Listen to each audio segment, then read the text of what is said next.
Problemi është thotë se unë nuk dua një fëmijë të ka përmend shifrën që mos të ketë debat pyetja ime. Ndërsa burri thot du fëmijë. Fjala e kujt shkon në vend, e imi apo e burrit?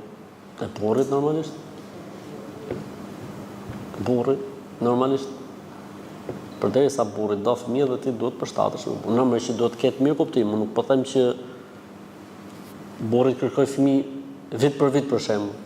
E dëmtohet femra normalisht. Po që nëse janë koha normale, nëse janë kushtet normale, përse mos të kërkoj fëmijë? Është drejta e tij absolute që të kërkoj fëmijë. Dhe gruaja në këtë rast duhet bindet nëse nuk e dëmton.